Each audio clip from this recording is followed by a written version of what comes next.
Well, there's a thing that we do in Churches of Christ. I don't know if it's been done for you already today, but when I say a certain thing, you say something else back, okay? So I'll say, "He is risen," and you'll say, "He is risen indeed." That's awesome. Well done. And I've really enjoyed being in part of our service today so far, and I hope that you have as well. We're just going to take a few minutes now just to focus our thoughts on the resurrection, the reason why we're here today, the reason why we have a faith at all. And so, as you might have, right at the very start of the service, we showed a little video clip about the garden, how mankind started life, creation in the garden, and then how there was the fall and sin and so forth, but how Jesus stepped out of the tomb into a garden again. Now, on that Good Friday when Jesus died on the cross, there was a thief alongside him, and he said, "Today you'll be with me in paradise." Paradise literally means the garden of God. How cool is that? That's the description that we get of heaven, the garden of God. And that's a pretty awesome description. And on that first Easter morning, Jesus stood, he rose from the dead, stepped out of the tomb into a garden.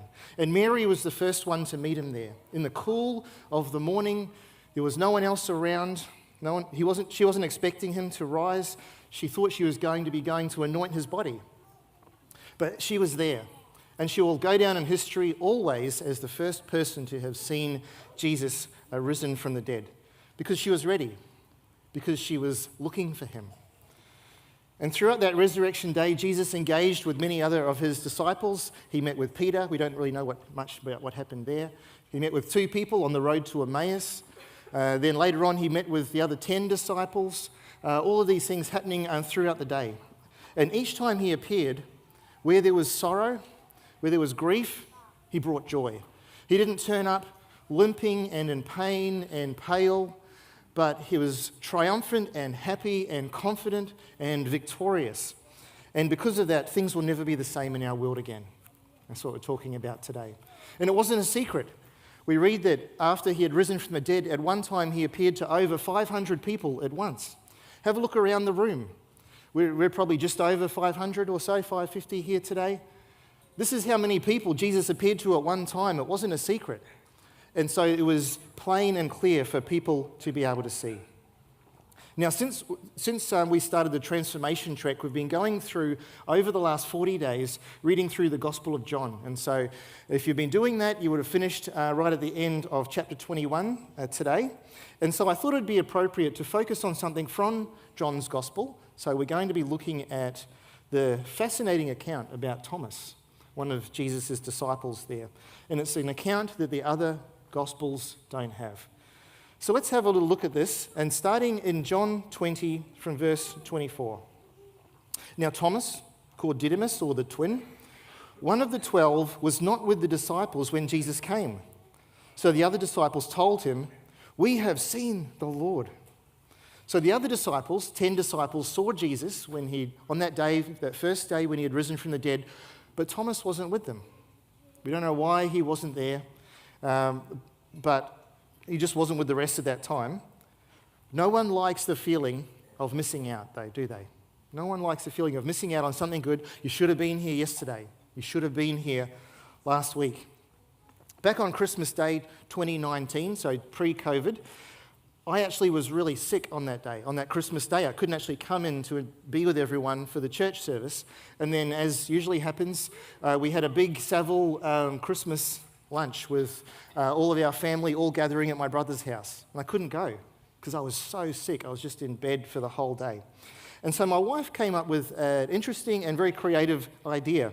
She found a recent photo of me, she printed it out, and then she took that photo with me along, and my family all thought it was hilarious. And so here is a photo of me. I got to be on the Christmas tree, got to be with them.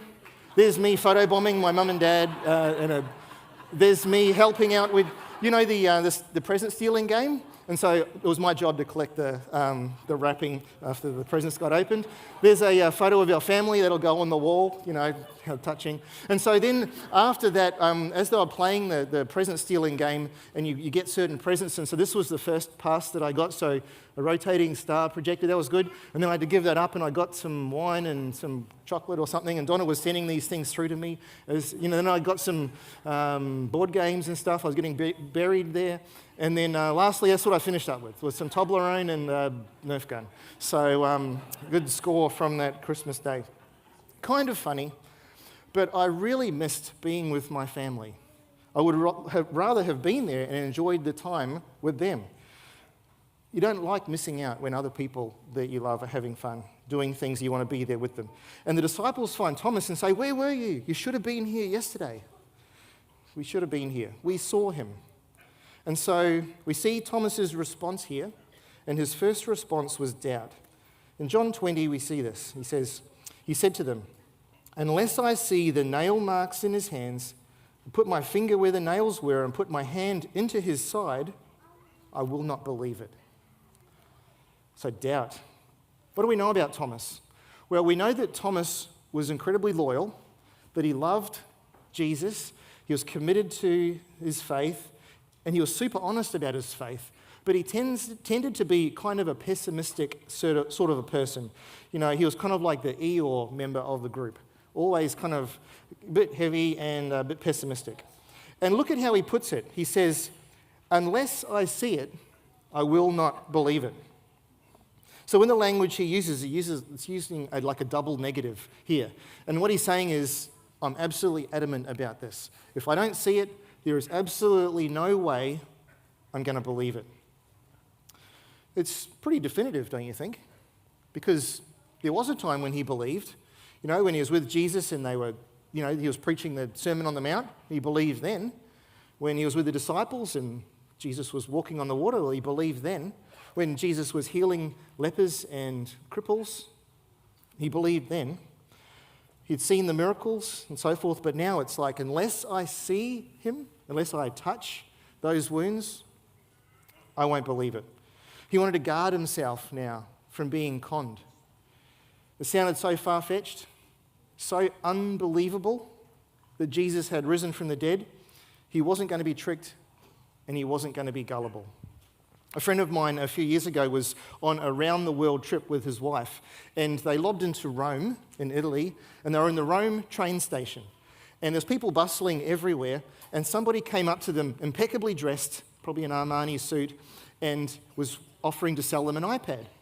And so my friend Andy was like, "Oh, how much is it?" "Oh, 600 euros. "No, I'm not interested." And very quickly the price came down and down and down, until the fellow was offering to sell it to them for 50 euros.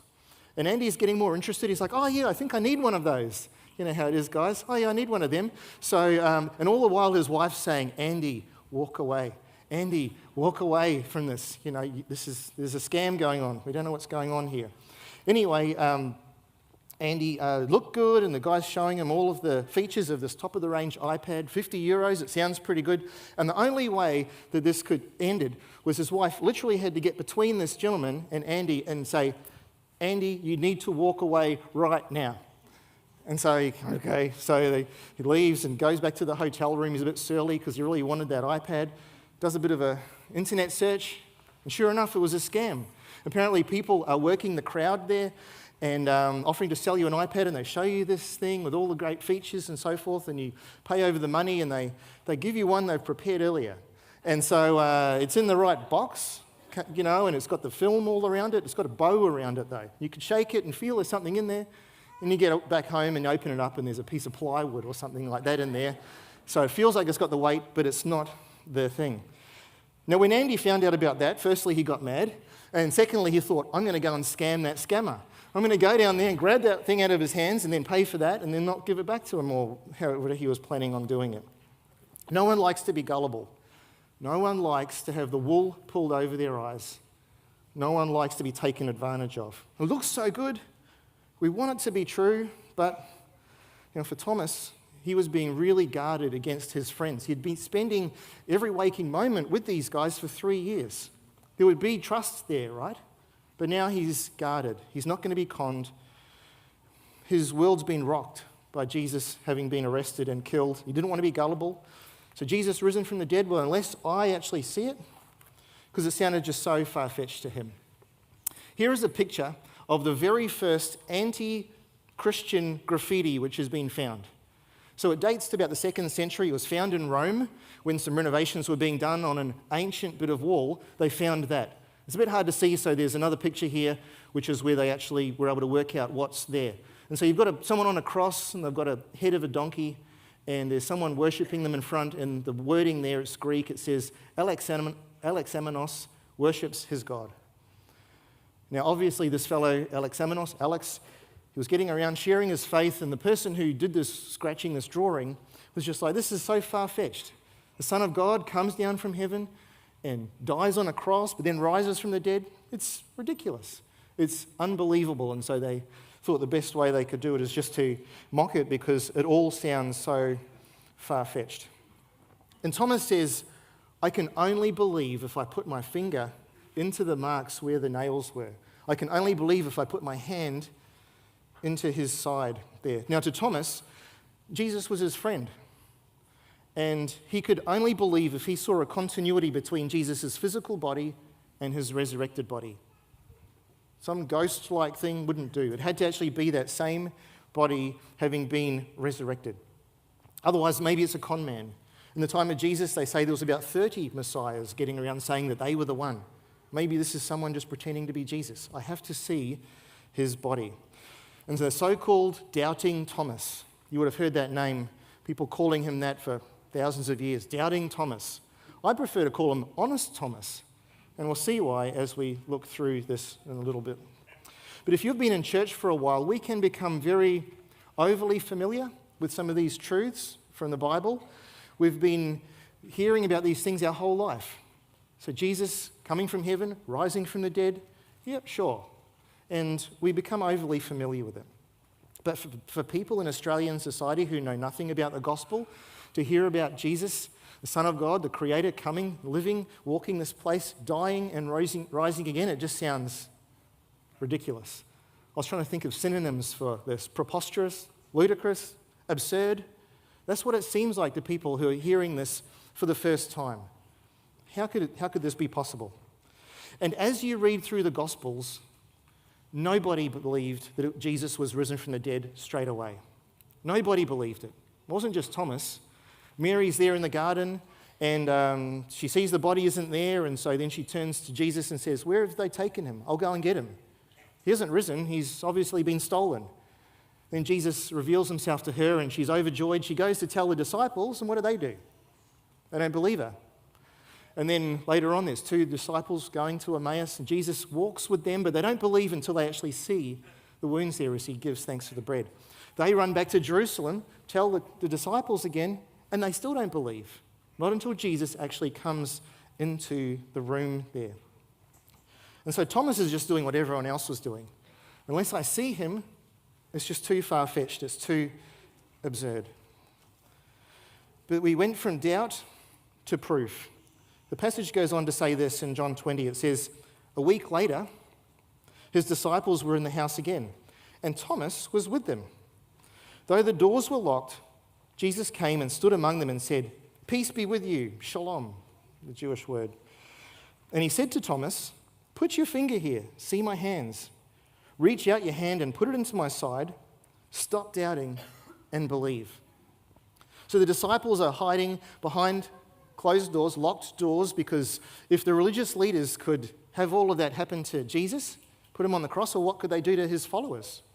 So they feared for their lives, and rightly so.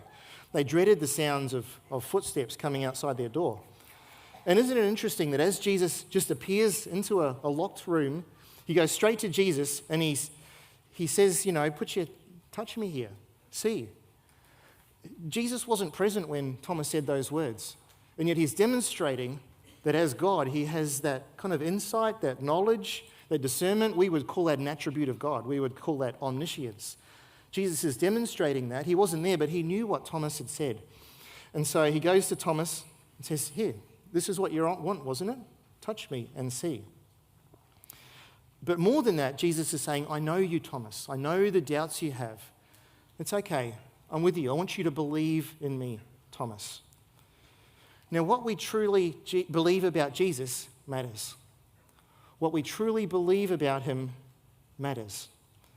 Now, maybe for you, you hear this whole story and you think, this is far-fetched. This is a bit too hard to believe. How can anyone rise from the dead? And by the way, how can we really believe anything about Jesus' life? I mean, born of a virgin? Have you ever heard of a little thing called biology? I don't think it works that way. Look at his life. He healed people. He walked on water. You expect me to believe all of these things. And then he died on a cross, and that's supposed to save the whole world? Come on. So rising from the dead, why should I believe all of these things? And, dying on a cross, tens, hundreds of thousands of people died on crosses. What makes Jesus' cross any different? Why would that pay the price for the sins of the world? It sounds ridiculous. But what if Jesus wasn't just a man? What if he actually was God in human form? What if he actually was the creator who'd invaded this world and actually was trying to share with people what God is like and God's heart for them? Well, you would expect that there would be something strange about the way he comes into the world, born of a virgin. You would think that there would be something unique about the way he lives his life, healing people, walking on water, and doing miracles, feeding 5,000 people just with a little. You would expect to see these kinds of things, wouldn't you? And you would, even if that person was to lay down their life and die, if they truly were the Son of God, then maybe there would be some saving significance for that person to die on a cross. And if that person was to die, why couldn't they rise from the dead, just like they said? If he truly was God, it all makes sense. Of course that could happen. Because what you truly believe about Jesus matters. And it's this realization, perceiving the reality of the resurrected Jesus, that changes everything. That realization. Think about Saul in the book of Acts. So he's getting around, he's this Jewish leader, he's going from church to church, town to town, he's trying to destroy Christianity. This ridiculous belief of someone who came from heaven and paid for the sins of the world and has risen from the dead. He's trying to stamp it out. He's having people thrown in prison and tortured and all of these things. Right up until he's on the road going to another town, and Jesus speaks to him out of a clear sky. He says, Saul, why are you persecuting me? He's instantly blinded. He's helped by the hand into the city of Damascus. He doesn't eat or drink or sleep for 3 days because Jesus has just messed up his world. Who was that which was talking to me from the sky and said my name? What's going on here? This one that I have been oppressing and persecuting all this time, maybe he's true. And that realization, Jesus is alive, changes everything, and his world would never be the same again. Now, Thomas had doubt. Jesus gave proof. And then we see belief there in John chapter 20. Immediately, Thomas says to him, my Lord and my God. And this is really interesting because Thomas is a Jewish man. You only worship the one true God.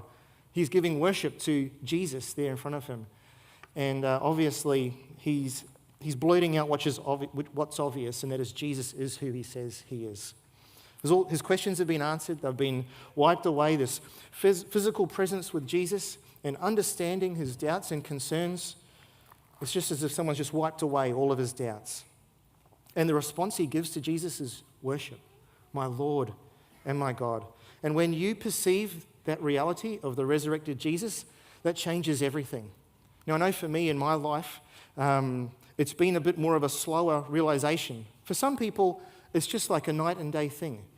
They might have addictions or problems, and instantly, through believing in Jesus, they're healed, they believe, everything has changed. For other people, such as myself, who have been around church for some time, there's this gradual realization of the truths you've heard that you can become overly familiar with, but when they make that journey from your head to your heart, and you perceive the reality of Jesus being risen from the dead, when you realize, you say, oh, you're the Lord, and you want that too. Oh, and you want that too. And you start to have this deepening understanding of your faith. With that, though, that deepening understanding comes that deep connection with God, realizing that everything is going to be okay. Because something new is at work in the world. something fresh is happening. Something new is broken in and is taking over. In the passage, Jesus goes on to say this, and Jesus told him, "Because you have seen me, you have believed. Blessed are those who have not seen and yet have believed." Now, all of us are in that camp. Those who have not seen and yet have believed. And we're blessed when we believe even though we haven't seen, because we are including ourselves in that larger story that God is writing in human history. We're finding ourselves in this story where we find lasting peace and meaning and purpose in life. And this gives you a confidence for living that nothing in this world can give you. Frank Pastore was a Major League Baseball pitcher, pretty famous at that. And then he became a radio talk show host in the US after his baseball career. This is his picture. And he was one of the most popular Christian radio hosts in the US. And he was once speaking about the reality of life after death and how atheism relates to that. So we've got a little soundbite now we're just going to play. This is his voice. Isn't it interesting that secular science is addressing the question, does man have a soul? Is there such a thing as immaterial reality? And it's couched in the category of, is there life after death? It's the same question. I mean, look, you guys know I ride a motorcycle, right? So at any moment, especially with the idiot people who cross the diamond lane into my lane, all right, without any blinkers. Not that I'm angry about it, but at any minute, I could be spread all over the 210. But that's not me. That's my body parts. And that key distinction undergirds the entire Judeo-Christian worldview and also your pursuit of reality. So that was just a little soundbite from a 3-hour shift that Frank Pastore had on his show. And he was talking about, his main point was that the soul lives on in eternity and that the believer goes to heaven when they leave this earth. So he finished his 3-hour shift. He got on his Honda VTX 1800, was riding back on the 210 freeway when a car swerved across into his special lane. In the carpool lane he was in, knocked him off his bike, and he was taken to hospital in a coma and died a week later. Now, some people commented on that and said, oh, he spoke his negative confession. He spoke that into existence, as if magic could do that, like he jinxed himself in some way. But I prefer to think that in that moment, as he was sharing those truths, he was trying to think of the worst possible thing that could happen to him. Maybe as if I'm going home and someone was to knock me off my bike. It's not like magic happened. I mean, Psalm 139 verse 16 says, all the days ordained for me were written in your book before one of them came to be. This was going to happen, but he was given that little bit of insight dropped into his head to say, even if that was to happen, the worst isn't the worst. I'm still going to live on. That's just my body. That's not the worst thing that can happen to me. You should live every day as if it's your last, because one day you'll be right. And it's been said that Frank Pastore had many conversations with people over the years. He had a sense always that life was brief, and he wanted his life to matter, and he wanted to honour God with his life. And he had a strong passion to glorify God with the time he had. And he knew that by trusting Jesus, that his life on this earth, when it ended, wasn't going to be the end of the story, but he would continue to live on. Now, why do I share that story? Because the fact that Jesus is risen, it gives us such amazing confidence as we face this life and how we live out our lives. Because the resurrection of Jesus, it changes the way we approach each and every day. If Jesus has risen from the dead, then it's all true. It's all true. He's conquered death. We have nothing to fear. If he is for us and not against us, then the worst never becomes the worst. And so for Frank Pastore, he stepped out of this life into eternity, met Jesus there in the garden of God, paradise, heaven as it's described. And you and I are invited to continue to place ourselves within this larger story that God is writing in human history. Now, our faith depends on the resurrection of Jesus. It depends on it, and it's confirmed by it. Because without Jesus rising from the dead, we would never truly know if he was who he says he is. But with it, he proved that he really is the way, that he is the truth, and that he is the life. Now, when people say, what if it isn't true? What if you're wrong? The answer is, it's not if I'm right or wrong, it's whether Jesus is right or not. and because he rose from the dead to prove everything he said was true. Here's a verse I just want to close with. 1 Corinthians 15, verse 58. Therefore, my dear brothers and sisters, stand firm. Let nothing move you. Always give yourselves fully to the work of the Lord, because you know that your labor in the Lord is not in vain. 1 Corinthians 15, it's a chapter talking all about the resurrection of Jesus and how we know that it's true. And then it says this right at the end, this really practical thing. Stand firm, let nothing move you, and always give yourself fully to the work that he's called you to do, because it's not in vain. It's not in vain. Let it affect your life. Let it influence all your relationships, because something new and greater is at work in the world. Place yourself in the middle of this. You can invest your life into this, because everything that you do, everything that I do today matters. Everything we do matters, because everything we do is a stage for something of eternal significance to be achieved each and every day. And because it's all true, the day is coming when Jesus will reward each person according to what they have done. So let's make every effort to be right with him, to be ready for him, because he's coming back. He's coming back again. No other religion has a leader who claimed to rise from the dead, and they did. Now, our world is full of cemeteries and graves for all of those people who live their earthly lives under the sun. But there's no pilgrimage we can make to Jesus' gravesite. I've been to Jerusalem, I've been to the tomb, it's empty. There's no bones there. He's risen just as he said. Amen. Why don't we just close with a word of prayer? Would you join me? Well, Father, like the words of that old song, because he lives, I can face tomorrow.